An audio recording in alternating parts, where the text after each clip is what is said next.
Good morning, it's Sue Jefferson here, the Children and Family Worker. Today we're looking at the third of the practices, the spiritual practices mentioned in John Mark Comer's book, The Ruthless Elimination of Hurry. We see in Genesis 2 verse 2 that God sets the Sabbath into place. By the seventh day, God had finished his work and so he rested. God blessed the seventh day and made it special because on that day he rested from his work. So God built into creation, the DNA of creation, 6 days work, 1 day rest. So it's definitely something that we should be considering and worth taking notice of. In today's reading, in Deuteronomy 4 verse 12, God says, "Show respect for the Sabbath day. It belongs to me. You have 6 days when you can do your work, but the seventh day of the week belongs to me, your God." When I was growing up as a child, our Sundays as a family were very different from all the other days of the week. There was no shopping, no working, no television watching. We went to church together and we went for a walk together in the countryside and probably had friends to tea quite often as well. Probably it was quite similar for you as well.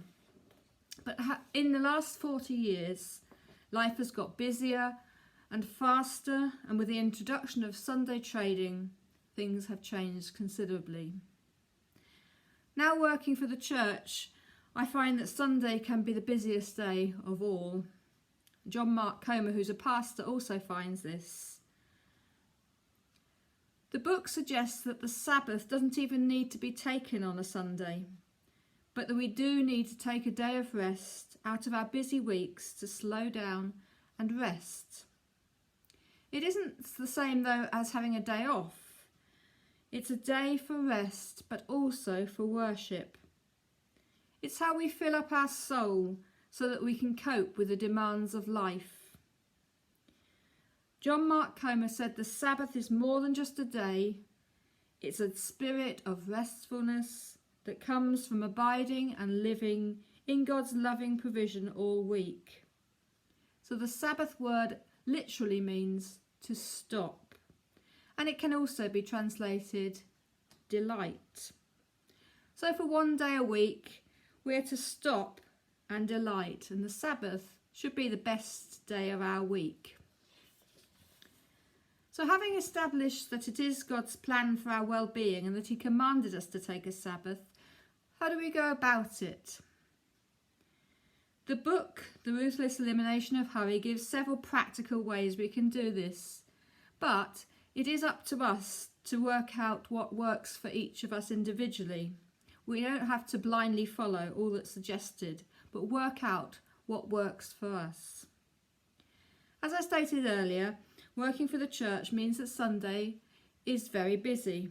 So Pete, my husband, and I have decided to choose from 5:30 on a Thursday evening to 5:30 on a Friday evening. So we begin and end our Sabbath with a meal.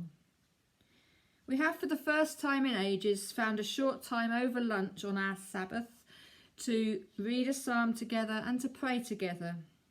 A small but significant step.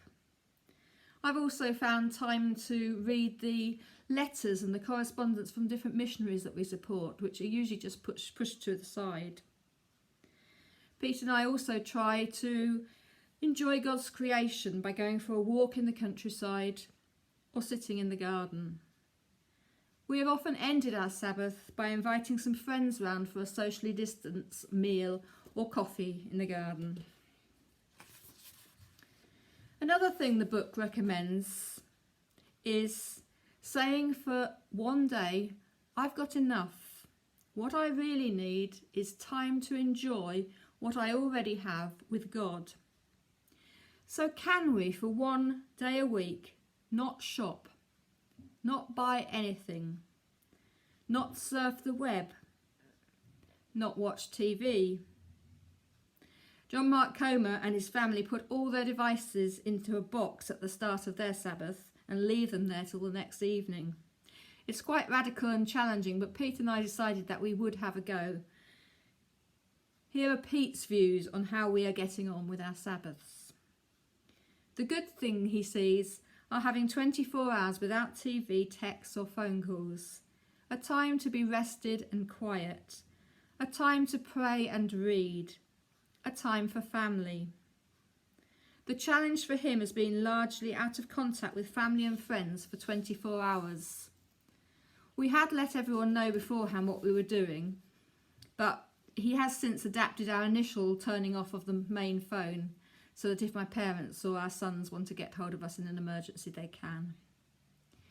Pete has also found it quite strange at times having quite a restricted day. As for me, I found it very positive. As I was brought up this way, it's been nice to go back to it. Praying together has been very positive. Knowing that the phone and emails are off for a day, I find very beneficial. There may be quite a few emails at the end of the day to go through, but usually only one or two of these are important and can soon be answered. A day without telly means that I can find other things to do which I normally wouldn't.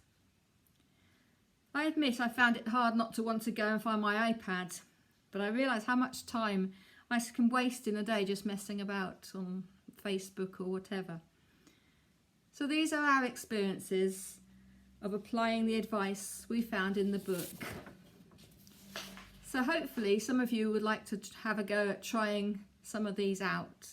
And if you'd like to discuss the whole thing further, Graham will be doing a Zoom session on Monday after the service, Monday evening, and you can join in with that. Thank you.